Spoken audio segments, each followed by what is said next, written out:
other. It is composed of thousands of red bricks and tin sheet metal that has been shaped into the distinctive onion domes we see.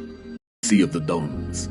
How did they bend metal to achieve such precision and perfection in the 18th century? And again, if they had the skills and dedication to build a wonder such as this, then why are the conditions of the road so poor and covered in mud? We see these incredible structures and buildings everywhere in 19th century photography.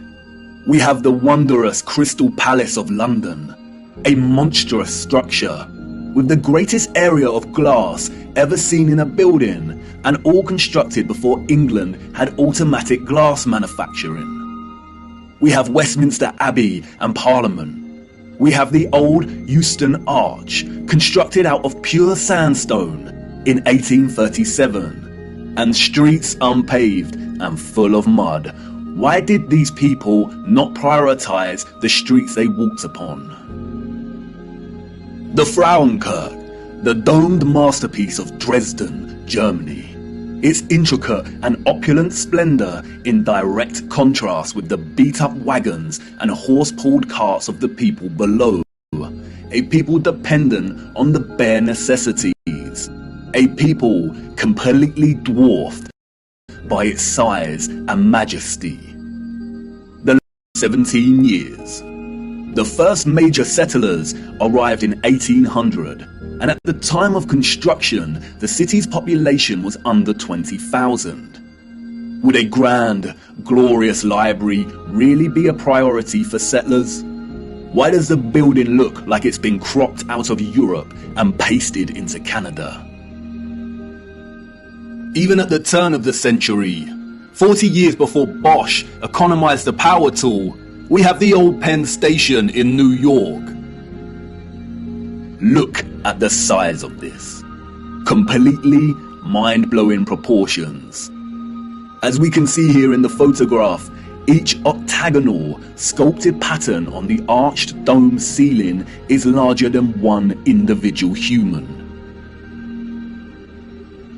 Look at the gigantic columns and detailed acanthus leaves decorating the tops of each pillar. They tell us this station took 6 years to build. 6 whole years. Yeah, right. Why are we so gullible? Even without access to modern power tools, printable construction pieces, and crane technology, we could not reproduce this today. And more importantly, we don't reproduce this type of architecture today. The official liars of our world have an umbrella term for this type of architecture that we see in North America.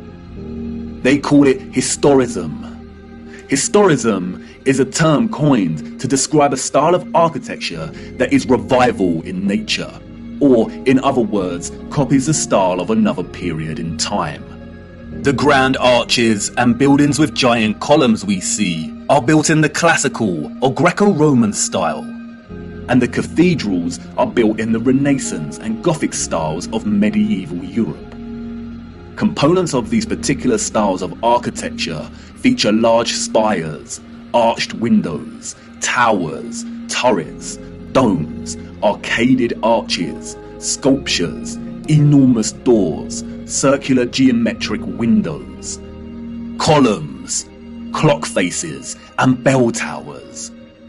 Traces of this impossible architecture are literally found everywhere, in every city and across our world today.